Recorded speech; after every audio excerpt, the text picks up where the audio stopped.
यस्तै डाँडामा आएको छौँ मौसमले पनि क्या साथ दिएको छ के खाना र डाँडामा चटपटे खाना लागिरहेको छ टाढा आएको छौँ हामी पुरै स्टुडेन्टहरूको घरहरू त यता छ टाढा टाढा यहाँदेखि आउँछन् यहाँ वर्षा हजुर वर्षाजी यहाँ यस्तो छ यहाँ चाहिँ हामीले यसलाई अलि अर्ग्यानिक खालको बनाउन लागेछौँ धेरै जङ्क फुड नभएर राम्रो हो नि यता हाम्रो लुना म्यामले काट्दै हुनुहुन्छ चिप्लो भएर काट्न मिल्ने क्यामेरामा चाहिँ मै छु मैले काट्दै थिएँ मलाई चाहिँ हातमा घाउ लाग्यो यसरी काटिदियो त्यो भएर उहाँ हेर्दैछन् भविष्यको नर्स हो क्या कोही त डाँडाबाट हुर्राउन पनि सजिलो ओके अब हामीले यहाँ राख्यौँ यहाँनिरबाट यस्तो हाम्रो तल त साह्रै डेन्जर भिड छ नि त फेरि देखाउनु त यहाँ के हाले पनि देखाउनु पर्यो अब अहिले चाहिँ हाम्रो दालमोड हाल्ने पालो छ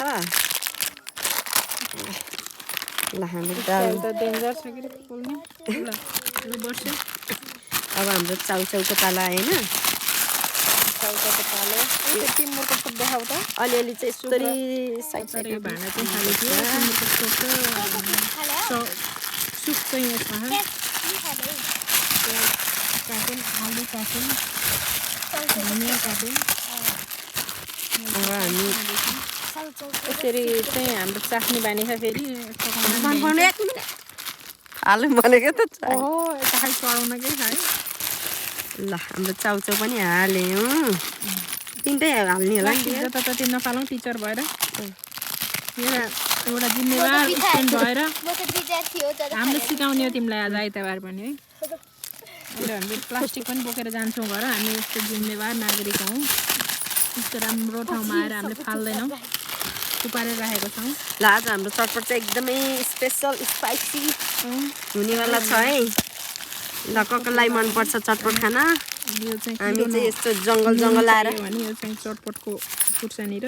यसलाई काट्ने होला नि तर थोरै हाल्नुपर्छ है धेरै चर्को हुन्छ फेरि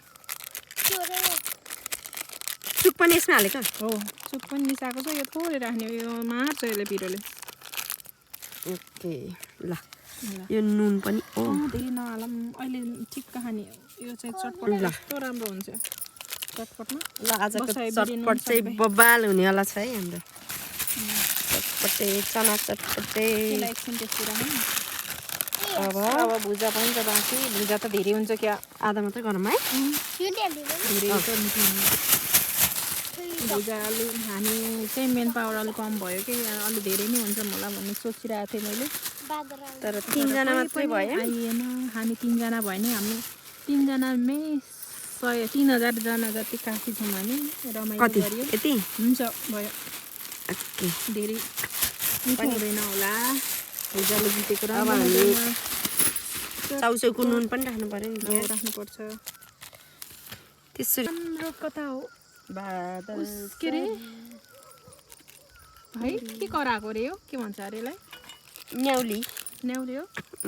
काफलपाको भन्नेवाला हो र यो होइन न्याउली हो कि त ए न्याउली बनै न्याउली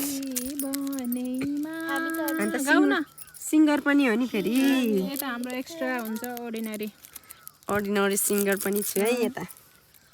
सबै ट्यालेन्ट कुदकुदकर भएर हो मलाई चाहिँ खानाको म खाना के हुनु खाना जन्मेको मान्छे राखे घिउ पनि हाल्दिउँ है हुन्छ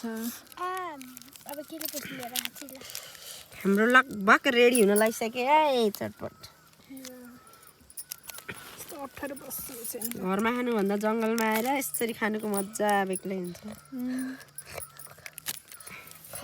एकदम मेमोरेबल मोमेन्टहरू हुन्छ बनाउनु पर्छ अब हप्ताको 2 दिन छुट्टी भएपछि कता जाने के गर्ने हुन्छ यता त बुहारी मान्छे पर्नुभयो के गर्ने आफू त भइएन यहाँ अल्छी बुहारी परेको यो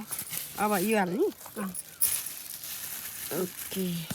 राखे हुन्छ उस चाहिँ नराख्ने यो हो खुर्सानी चुक यो चुक पनि त्यही एकै ठाउँ हो कि हो त्यसरी जति आउँछ झर्छ यो तेल मात्रै आउँछ नि त डियर तेलसँग चुक हो क्या त्यो तेल त आउँदैन त्यसरी ए त्यसो भए भयो यति हालेपछि खोइ के कहिले मुलम र थाहा हुन्छ त्यो पक्कुले निकाल्नेहरू अलिकति त पिरो हुन्न नि त फेरि डियर यस्तो छ हाम्रो जुगाड पनि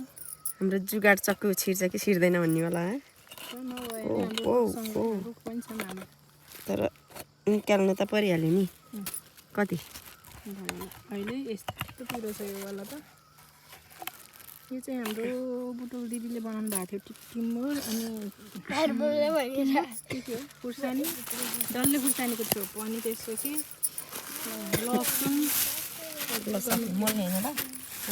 अब साथीलाई नै लगाउनुले त नयाँ गाइते भएको छु हेर्न सक्नुहुन्छ मान्छेलाई म धेरै हाम्रो छोप पनि हालेर अब यसरी मोलिन्छ यसलाई फेरि हात आउँछ होला फेरि त्यो वाला भयो भएछ पानी राख्नेहरू अलि हुँदैन ओहो धेरै हुन्छ नि यो छोप अचारमा पानी हाल्ने हो काटेपछि भुइँगरी होला नि हाम्रो चटपट रेडी हुने तरहरमा छ रेडी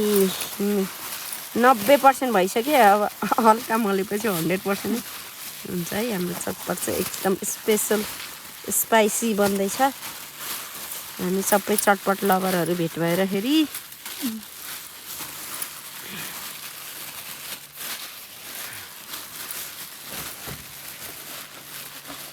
आज यस्तो दामी भ्यू यहाँबाट चाहिँ पुरा भ्यू हेर्दै खाने दिन पर्यो हाम्रो बादल नि कस्तो राम्रो देखेको के हामी बादल भन्दा माथि छौँ नि त त्यही भएर बादल बरु अलिक तल छ होइन त्यो लास्टै माथि हो नि ल भयो होला डियर भयो हामी चाहिँ हातको सुरक्षा गर्नको लागि चाहिँ प्लास्टिक एकदमै नयाँ प्लास्टिक निकालेर ल्याएको थिएँ मैले यस्तो पनि चढाउनु पर्छ क्या फेरि जङ्गल आएपछि त अलि राम्रो मान गरेर राख्ने हो कि के हो त्यस्तो यस्तो गरी छोडिदिने ल म त खानाको अपमान गरे चाहिँ भयो नि त ल चढाएर भन्नाले पारेर फाल्दाखेरि हेर्नु सक्नुहुन्छ हामीसँग हरियो खुर्सानी थिएन किनकि हाम्रो गाउँमा छ खुर्सानी पाइँदैन ल हस् त धन्यवाद